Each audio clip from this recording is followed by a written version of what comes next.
reflection and diffraction. So reflection is nothing but if the electromagnetic wave is getting reflected by some surfaces, let's say high rise building. So this is the reflection where an indirect path exists between transmitter and receiver. So indirect path we can comment in other way, that is non-LOS path. Diffracted signal means if there is a diffraction from some edges, sharp edges. Sharp edges are also called as knife edge geometry. Another LOS path exists between transmitter and receiver, that is through diffraction signals. So there are different paths exist between transmitter and receiver through reflection, through LOS, and through diffraction. One more thing that we would like to confirm today, that is third one, called as scattering. Meaning of scattering, again it is somewhat opposite to that of reflection. But if you take the example of scattering for 900 megahertz signal, in 900 megahertz it won't be possible, the concept of scattering, because the technical reason is the wavelength. Scattering affects the millimeter wavelength signal, millimeter wavelength signal. Those signals having millimeter wavelength, scattering will affect that, because scatterings are related to the water droplets, because water droplet size is in terms of millimeter. So scattering may affect the electromagnetic wave, but it do limitation on the frequency. For example, if we are using 900 megahertz band, 1800 megahertz band, if you calculate the wavelength of those, it will never going to affect to such signals the concept scattering. So scattering will not be there for 900 megahertz onwards, so need not to worry about it. So in question they will ask, explain the basic three radio propagation mechanism. You need to explain reflection, diffraction and scattering with some theory as well as some diagram. See that this is the LOS path, these are the non-LOS path exist. So can we say reflection is helping us to get the signal? Because in case of satellite communication, to avail the services of satellite, there should be a LOS only. There is a concept of LOS communication only. No other thing is possible in case of satellite. But here we are deploying, we are designing the wireless services to be used on the earth surface. So it is better to deal with reflection and diffraction because they are helping us ultimately. No doubt there will be the power issues in between transmitter and receiver, but those issues can be resolved. Those issues can be resolved by some means, but these are helping us, because it may happen that this, as I have indicated yesterday, there is a no LOS path exist. Consider this height of building is huge. There is a no LOS path exist, and this is the transmitter available in that region. So what will happen if the user is initiating a call? Then that user will not get any service, because this LOS path is not available, as it was in the case of satellite. But because of this reflection, though there is a change in the power of these two signals, no doubt we are getting higher power by direct signal, and no doubt we are getting lower power by this reflected signal, because properties of this wave will going to change.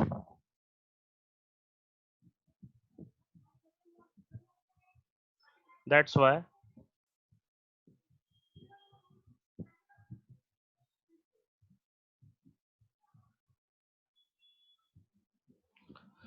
now today the concept that we would like to discuss is free space propagation model. Naturally, we can recall what we discussed in satellite communication.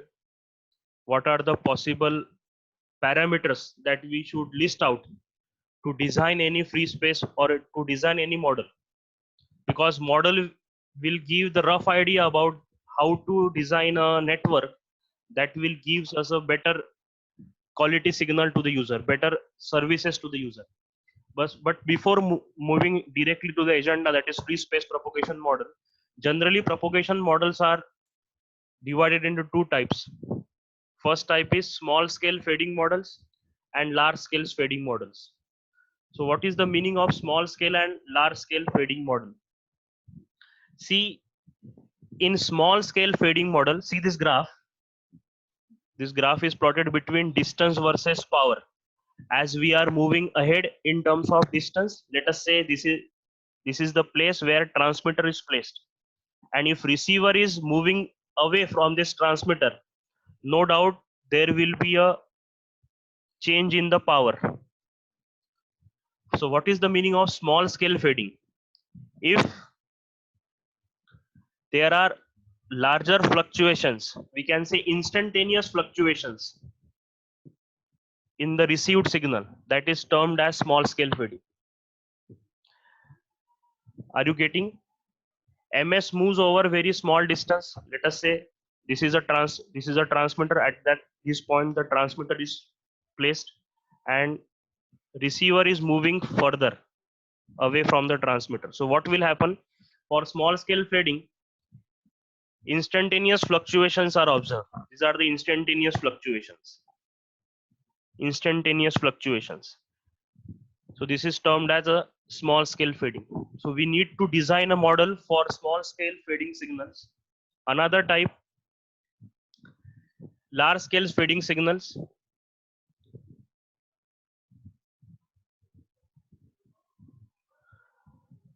Where the average power is recorded and gradually the power is decreasing.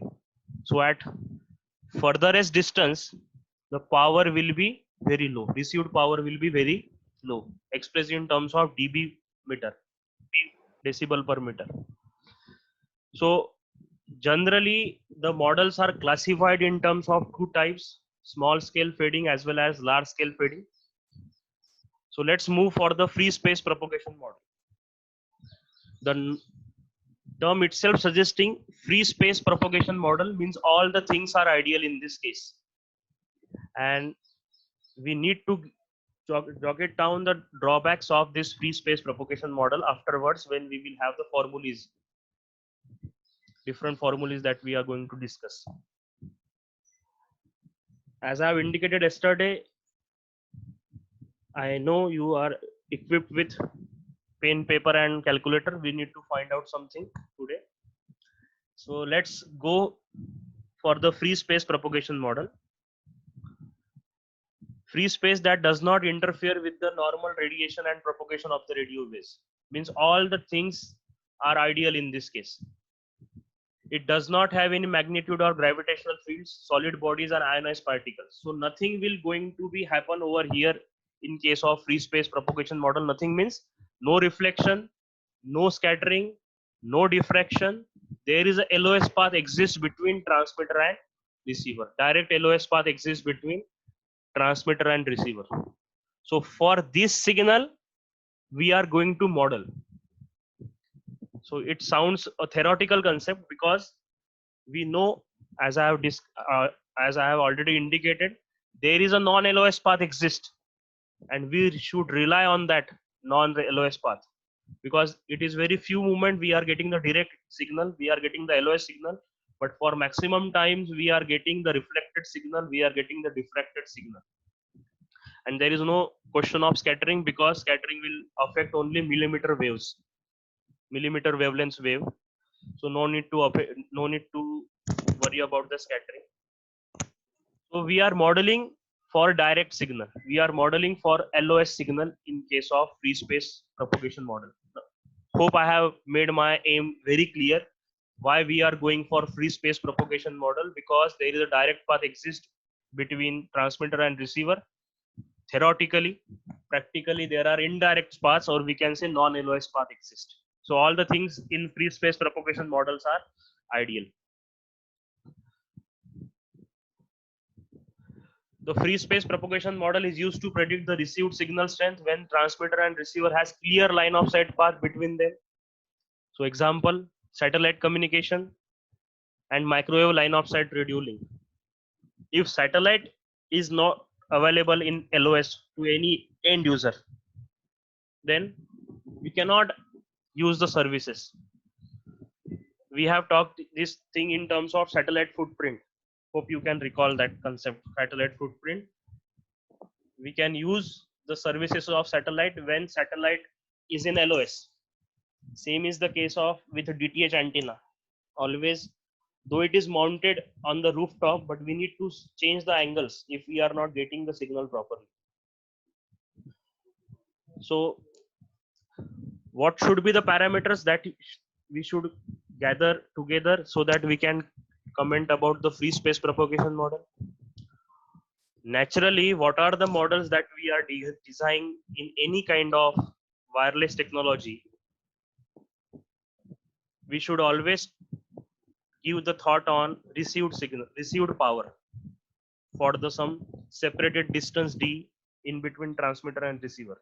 The ultimate aim is to find the received power of any free space propagation model, and we need to gather number of parameters to give that formula. So Freeze has put the formula. Free space equation is PR of d is equal to PT GT GR lambda square divided by 4 pi square d square L. I thought some parameters are recalling from satellite communication. We can recall those parameters. PT is transmitted power. GT and GR are the gain and transmitting antenna and receiving antenna gain. Lambda is the wavelength in terms of meters. D is the separation distance between transmitter and receiver, and L are the system losses. System loss we should. So what type of system loss? Maybe a filter loss, maybe a transmission line loss, maybe a antenna losses. In next few attempts, you will find the new concept called as path loss. Path loss means, again, we have discussed in satellite communication. We discussed it already. Path loss means whatever terms of power you have fed it to the system, out of that, what it will give in terms of radiated power to the user. So that difference is nothing but the path loss. We will see it afterwards. So now the formula is clear and the aim is clear. Free space propagation models are designed for clear line of sight. First point. Second point, the aim of model is to give the received power. What is the value of received power where all conditions are ideal? So PRD is equal to PT GT GR lambda square divided by 4 pi whole square d square L. And PT means transmitting power, GT GR means gain of antenna, transmitting and receiving respectively. L is the wavelength, D is the separation distance, and L are the losses. So next, the gain of antenna can be commented as G is equal to 4 pi A divided by lambda square, where A is the effective aperture is related to the physical size of the antenna. What is the dimension of antenna? That will decide the gain of the antenna. The wavelength lambda is related to the carrier frequency by lambda is equal to C by F, that is 2 pi C divided by omega C. F is the carrier frequency in terms of hertz, WC is the carrier frequency in radians, and C is the speed of light meter per second. So here what will be the losses? As we have indicated L over here, as it is ideal system, so there should be no any loss, and consider that value L is equal to 1, indicate no loss in the system hardware. All the conditions are ideal for free space propagation model. So isotropic radiator is an ideal antenna which radiates power with unity gain. So effective isotropic power EIRP is given by PT multiplied by GT. But for this PT GT concept, this isotropic antenna has to be deal with all ideal conditions, and it is a theoretical antenna. If we would like to comment on the practical antenna, we always refer the half dipole antenna, and where EIRP becomes ERP, that is effective radiated power. Unit of EIRP is dBi and unit of ERP is dBd. So that I stands for isotropic and D stands for dipole. So path loss for this free space model with antenna gains 10 log of PT divided by PR. So again we will retrieve back, that is PT GT GR lambda square 4 pi square D square L. What we are talking about, we would like to find PT divided by PR. You have paper and pen, you can do it. PT divided by PR, what is there? PR will be over here, 4 pi square D square L is in the numerator and GT GR lambda square is in the denominator. But to keep this formula as it is, we can modify it.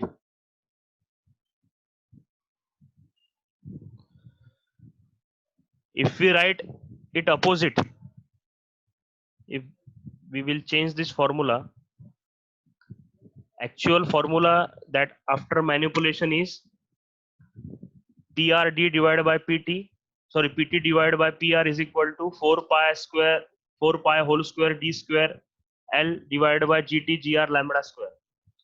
But if we don't want to change this concept, that what we can have, we can take the inverse and we can write minus 10 log of GT GR lambda square 4 pi square D square. Minus, why 10? Because we are converting to the dB.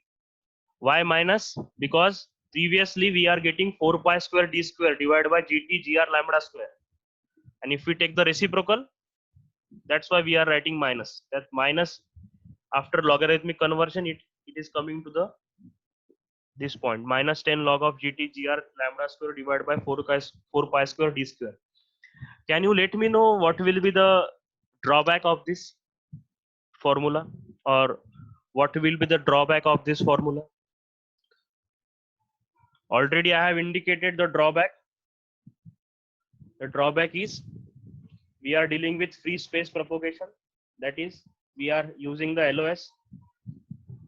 So this is the drawback. First drawback is LOS, because in practice non-LOS paths are more intense, more dominant as compared to the LOS path, because for maximum number of times we are getting the reflected and diffracted signals. So what about this drawback? Drawback is LOS is the drawback. To overcome the first drawback, that is of LOS, we have two-ray model in the further discussion, maybe in the next meeting. And second drawback is, if this D is equal to 0 is there, what is the meaning of D? D is the TR separation. That is the distance between transmitter and receiver. If D is 0, approximately both transmitting and receiving are at same point. Let us say you and your friends are talking. You have initiated a call from the same room or from the same place, and your friend is there itself, nearby to you. So what is the value of D over here? Value of D will be 0. So what will be the equation? If D is 0, answer of equation is uncommentable.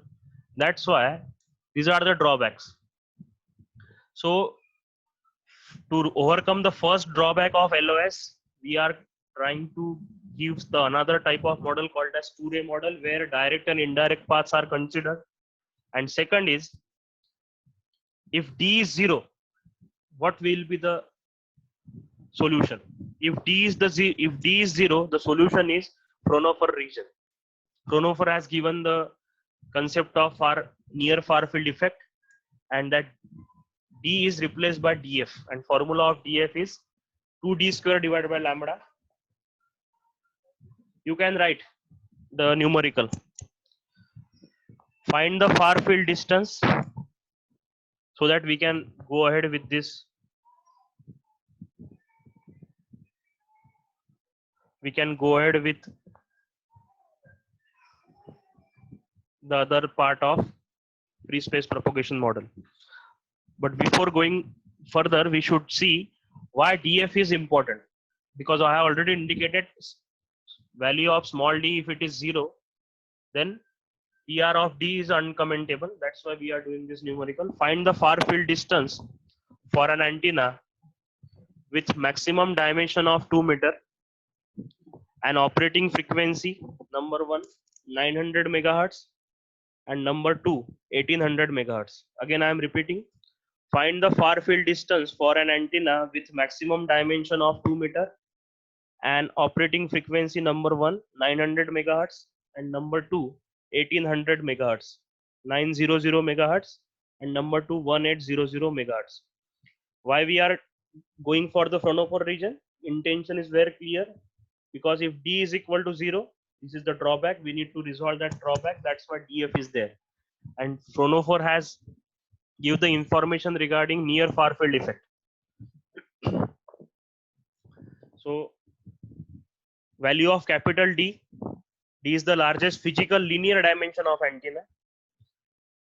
Value of capital D in the numerical, it is mentioned 2 meter and F is equal to 900 megahertz. So formula is DF is equal to 2D square divided by lambda. First of all, find the lambda for 900 megahertz.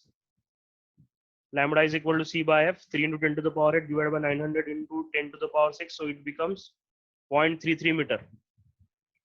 So if you put the value of lambda in the Fraunhofer region, formula DF is equal to 2D, value of D is 2 square divided by 0.33.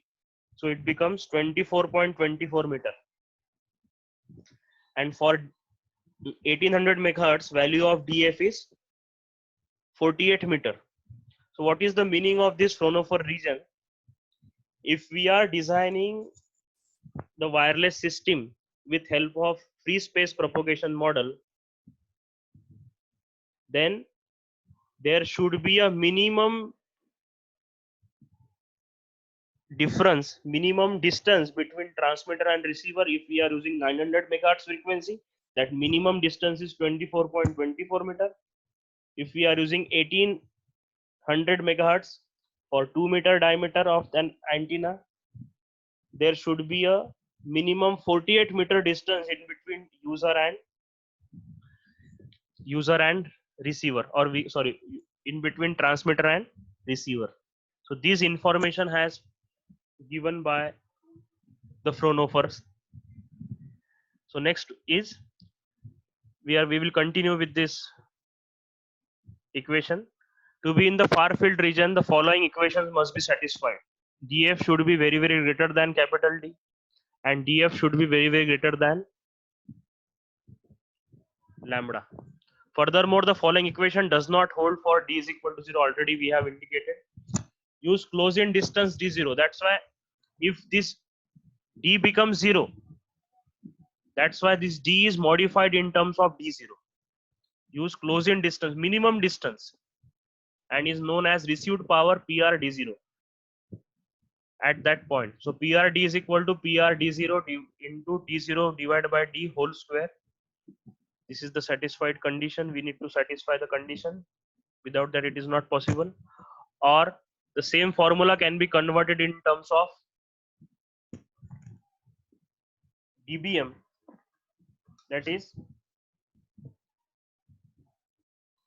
PR dBm is equal to 10 log of PR D0 divided by 0.001 watt plus 20 log of D0 by D. Why 0.001 watt is given? Because this makes path loss computation easy in dB units. That's why 0.001 watt is included here. So this is about the free space propagation model, where we consider only the LOS path, and there are two drawbacks. One is LOS path is the one drawback because practically signals are available through other mechanism, and second drawback is if D is equal to 0. To overcome first drawback, in next few classes we are going to see the two-ray model, and second drawback D is equal to 0. For that we have overcome with the discussion of Fraunhofer region, which itself gives us information about far field effect. So we have jotted down the numericals and we concluded 24.24 meter is the minimum distance in between transmitter and receiver. Then and then only we can prefer to deal with the free space propagation model. Otherwise, it is not possible. So write down the next numerical. If transmitted power produces a 50 watt of power, express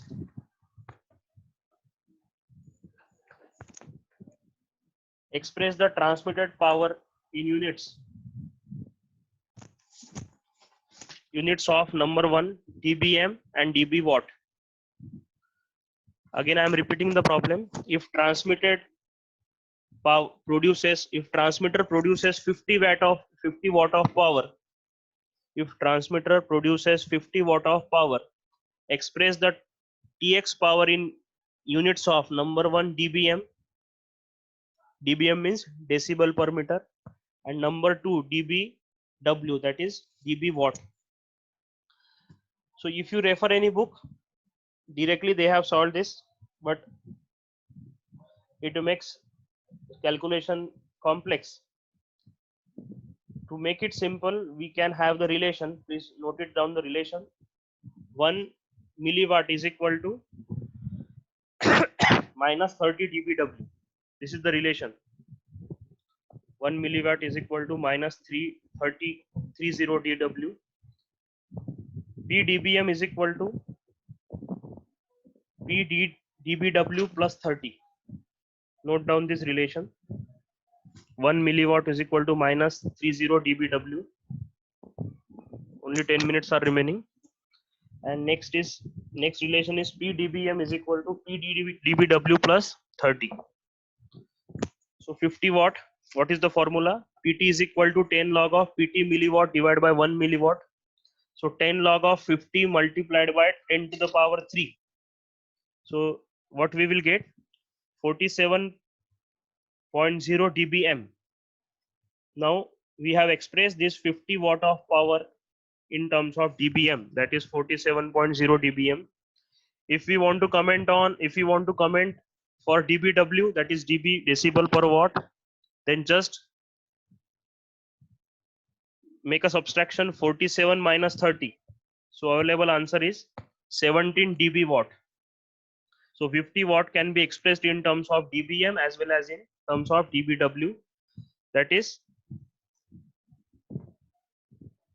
47 dBm. Take a subtraction, 47 minus 30. So 17 is remaining. 17 answer is dBW. Now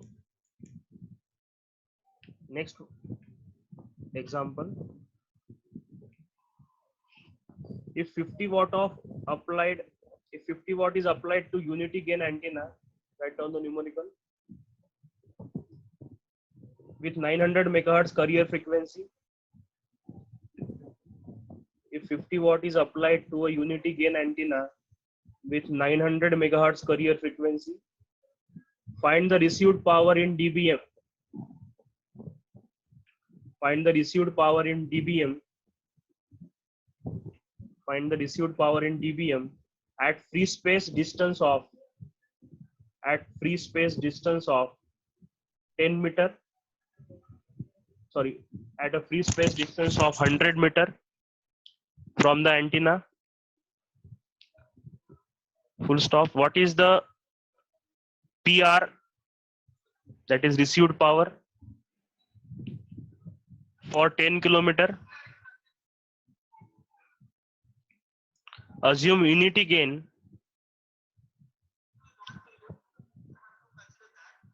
for RX antenna. Assume unity gain for RX antenna. So we can solve this numerical based on what is PR 10 kilometer. Assume unity gain for receiver antenna. Same numerical has been solved in Rappaport on page number 109. But what I have indicated that minus 30, that should be used. So that to make the calculation simple, you can refer that numerical as it is. And we have used that formula of PRD is equal to PT GT GR lambda square divided by 4 pi square E square L. Value of GT GR should be considered as 1 because these are the standard value. If we are using free space propagation model, gain should be constant. That's why directly we can use GT is equal to 1 and GR is equal to 1 as well as post loss is equal to 1. Three values need to be considered: unity, GT, GR and path loss.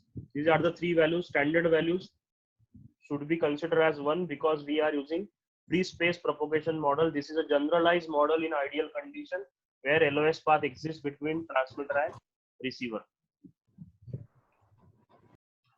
So you can refer that formula numerical on page number 109 and 110. The numerical may be asked in examination. It is a solved numerical. Then in the next class, we will go for the another type of model. And I will float this today's video on the group.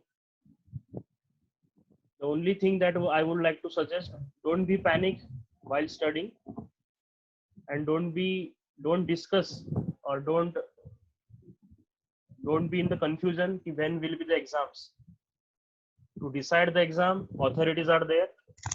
To see how you can study well in this time. So hope you enjoyed the lecture. I have enjoyed always this discussion with you. So thank you very much.